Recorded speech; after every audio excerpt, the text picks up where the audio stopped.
ఘోర బస్సు ప్రమాదం ఇప్పటికే మనకు తెలిసిందే. అనేక మంది మృతి చెందారు. కొంతమంది ఎమర్జెన్సీ ఎగ్జిట్ ద్వారా తమ ప్రాణాలను దక్కించుకున్న పరిస్థితి. అందులో ఉన్న వ్యక్తే, ప్రాణాల నుంచి బయటపడ్డ వ్యక్తే రామారెడ్డి. ప్రస్తుతం ఎంజీ రామారెడ్డి ప్రస్తుతం మనం బాధితులతో ఒకసారి మాట్లాడదాం. ఎందుకంటే ప్రత్యక్షంగా బస్సు ప్రమాదం జరిగినటువంటి తీరు అనేది ఆయన కళ్ళ కట్టినట్టు చెప్తున్న పరిస్థితి మనకు కనిపిస్తుంది. ఇప్పటికే బిగ్ టీవీతో మాట్లాడారు. ఒకసారి మనం ప్రత్యక్షంగా తెలుసుకునే ప్రయత్నం. చెప్పండి రామారెడ్డి గారు, అసలు ఎట్లా ఉండే పరిస్థితి ప్రమాదం జరిగినప్పుడు? యాక్చువల్లీ నేనైతే ఆ టైంలో పడుకుని ఉన్నాను సార్. లోపల పడుకుని ఉంటే ఈ బ్యాక్ డోర్ ఫుల్గా దబదబా గుద్దుతున్నారండి. Back ending door గుద్దుతున్నారు.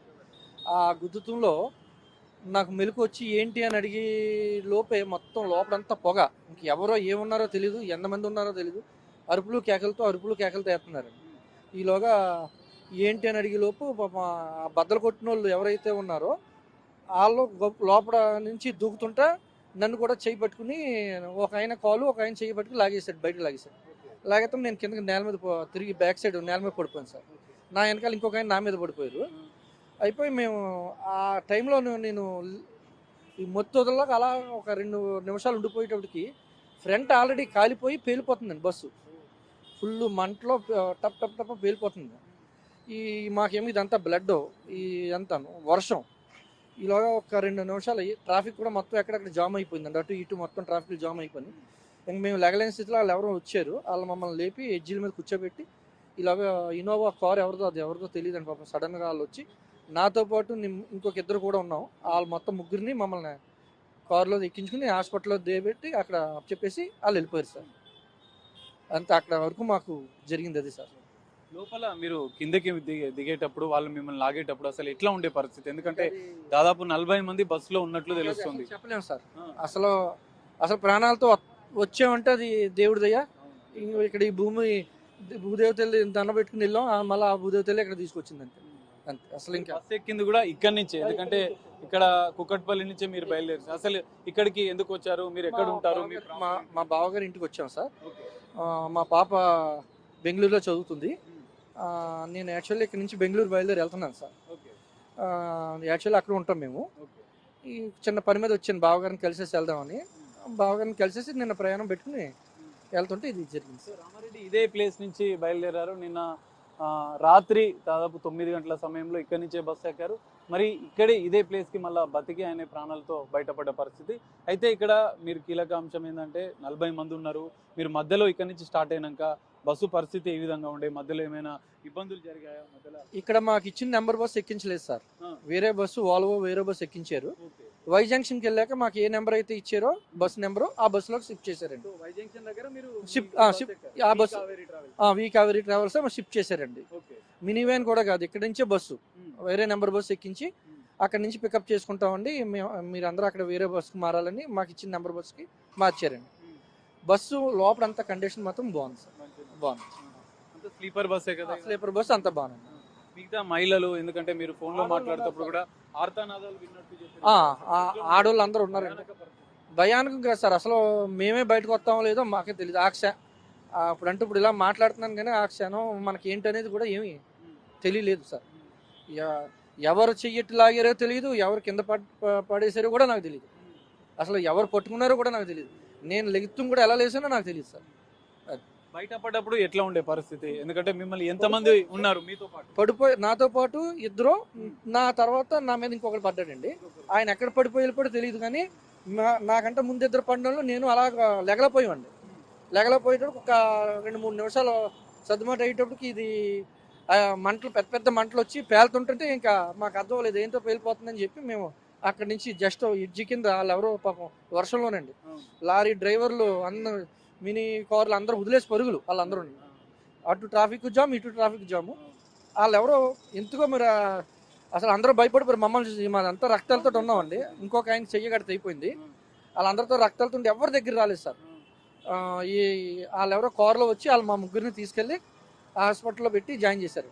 అక్కడ నుంచి ఎస్పీ ఆఫీస్ నుంచి మాత్రం ప్రతిసారి అరగంటకే సార్ ఎలా ఉన్నారు, సేఫ్గా ఉందా, మీకు లేదా, సేఫ్గా ఉందా లేదని ఆయన ఎవరో సఫీ గారు ఎవరో కానిస్టేబుల్ ఎస్పీ ఆఫీస్ నుంచి ప్రతి 1.5 నిమిషాలు చేశారు. మీకు ఏం వెళ్ళొద్దు, అన్నీ మేము వస్తున్నాం, మీరు అన్నీ చేస్తాం, మీకు చేస్తాం.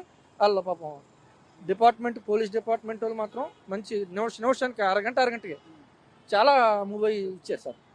మిమ్మల్ని బయటపడేసి నా ఫోన్కే చేసేవారు. అలా కనవాళ్ళు ఇద్దరు ఉన్నా సరే నా ఫోన్కే చేసేవారు. ఎలా ఉంది రెడ్డి గారు, ఎలా ఉంది, మీరు వెళ్ళొద్దు లేకపోతే ఉండండి, మేము వస్తాం అని. అయ్యో పేర్లు నాకు తెలియదు కానీ డిపార్ట్మెంట్ పెద్ద పై పోస్ట్ నుంచి కింద కానిస్టేబుల్ వరకు చేసేవారు సార్. వాళ్ళు ప్రతిసారి చేశారు. మిమ్మల్ని ఒకరు ఎమర్జెన్సీ నుంచి రక్షించారు, ఇంకా ఎవరైనా రక్షించే ప్రయత్నం చేశారా? ఎందుకంటే వాళ్ళ ఆర్తనాదాలు అరుపులు రక్షించడానికి అది ఉన్న చిన్న కిటికీ సందు సార్. అది పెద్ద మిర్రర్ కాదు, పెద్ద మిర్రర్ కాదు సార్. ఆ డోర్ కి చిన్న కిటికీ, చిన్న మిర్రర్ అది. ఆ డోర్ చూడండి, మనకి పెద్ద బస్సులకి వెనకాల చిన్నది పెడతారు కదా సార్, అది డోర్ అండి, మిర్రర్ కాదు అది. దాన్ని గుద్దుతోటికి నేను లాస్ట్కి లేచాను. అప్పటి వరకు 2 నిమిషాల ముందు 3 నిమిషాల ముందు గుద్దుతున్నారట, నాకు తెలియదు. ఆ సౌండ్కి ఏంటి అని లేచేటప్పటికి మొత్తం పొగ లోపల ఈ లెఫ్ట్ రైట్ కాకుండా సెంటర్ అంతా కూడా పొగతోటి అరుపులు కేకలు, అరుపులు, ఆడవాళ్ళు అందరూ అరుతున్నారు. ఇంకా నేను వెనక చూసి అటు వెళ్ళి లోపు కూడా ఛాన్స్ లేదండి. ఇలా ఒకడేమో ఇలా చేయి పట్టుకున్నాడు, ఒకడు ఇలాగా కాళ్ళెట్టుకు లాగేశారు సార్. నిజంగా ఈ రోజు మీరు ప్రాణాలతోనే బయటపడ్డారంటే భగవంతుని దయ. ఇదే రోజు మీ బర్త్డే అని కూడా తెలుస్తుంది. బర్త్డే రోజు భగవంతుని దయతో మీరు బయటపడ్డారు. ఇట్లా ఏం చెప్తారు? నేను చెప్పేది ఏం లేదు సార్. దేవుడు సాయం చేశాడు, దేవుడు నిలబెట్టాడు అంతే. కరెక్ట్. ఏ సమయంలో జరిగింది? మిగతా వాళ్ళంతా కూడా అప్రమత్తం అయ్యారా? మొత్తం అందరూ నిద్రలో ఉన్నారు సార్. అందరూ నిద్రలో ఉన్నారు సార్. అందరూ నిద్రలో. కొంతమంది అయితే నాకు తెలిసి లేగలేదు, ఇంకా అలా పడుకుని ఉండిపోయారు పాపం. కొంతమంది అరుపులకి లాస్ట్లో వేసి ఉంటే అప్పటికే ఫైర్ అయిపోయింది మొత్తం సగం. అదే మేము ఫ్రంట్ ఉంటే మేము ఈ రోజు నేను కూడా మీకు మాట్లాడలేదు. బండి తాకింది అంటున్నారు, ఎందుకంటే బండి యాక్సిడెంట్ అయింది. పెట్రోల్ ట్యాంక్ అది ఇప్పుడు చెప్తున్నారండి. నాకు కూడా ఫోన్ చేస్తున్నారు కదా, ఫోన్ చేసే వాళ్ళు యాక్చువల్లీ ఫస్ట్ బండి కింద బైక్ తగిలేసి అయింది అంటున్నారు. అది నిజంగా నాకు తెలియదు. కానీ మేము నడిచి ఒక 600-700 మీటర్ దూరంలో బైక్ డూమ్ మాత్రం ఉందండి అక్కడ. ఇప్పుడు వాళ్ళు చెప్పాక ఆ మొత్తంలో మేము చూసింది డూమ్ ఉందండి, బైక్ డూమ్ ఉంది. ప్రమాదం జరిగిన తర్వాత బయట పరిస్థితులు ఏముండే? మిగతా ఎవరైనా వాహనాల వాళ్ళు సహాయం చేయడానికి ఎవరు కొన్ని వీడియోలు వైరల్ గా సార్ ఎవరో సాయం చేయడానికంటే పేలుతుంది సార్. బస్సు అది పేలుతుంటే అందరూ పరుగులెట్టేశారు. ఆ లారీ డ్రైవర్లు కూడా పరుగుని వచ్చారు, కానీ వాళ్ళు కూడా పారిపోయారు సార్ దూరంగా. ఇంకా లాస్ట్ పాపం వాళ్ళు ఎవరో కారులో వచ్చారు సార్. మాత్రం వాళ్ళు ఎవరో మరి నేను అడ్రస్ కార్డు తీసుకోలేదు, అడగలేదు. ఆ వర్షం తడిసిపోయి వణుకుతోటి మాకు వాళ్ళ నిజంగా ఆ టైంలో హాస్పిటల్ తీసుకెళ్లాలన్నా కూడా జడుతారు మొత్తం. ఇంకంతా ఇవన్నీ బట్టలు మార్చేసాం సార్ అక్కడ. వాళ్ళు ఫ్రంట్ సీట్ లో మంటలు ఫ్రంట్ సైడ్ వచ్చినాయి. ఫ్రంట్ సీట్ లో ఉన్న వాళ్ళంతా కూడా దగ్ధమైపోయిన పరిస్థితి. మీరు బ్యాక్ సీట్ లో ఉండడం వల్లనే ఈ రోజు బయటపడ్డారని తెలుసు. మీ సీట్ నెంబర్ ఎంత? మీరు బయటపడ్డ వాళ్ళకి, మిమ్మల్ని బయట పడేసిన వాళ్ళకి ఏం చెప్తారు? అప్పర్ 19 అండి, అది పై సీట్ అండి. నన్ను బయటికి తీసిన వాళ్ళు వాళ్ళెవరో కూడా నాకు తెలియదు. ప్రతి ఒక్కరికి నాకు ఎవరైతే ఆ యొక్క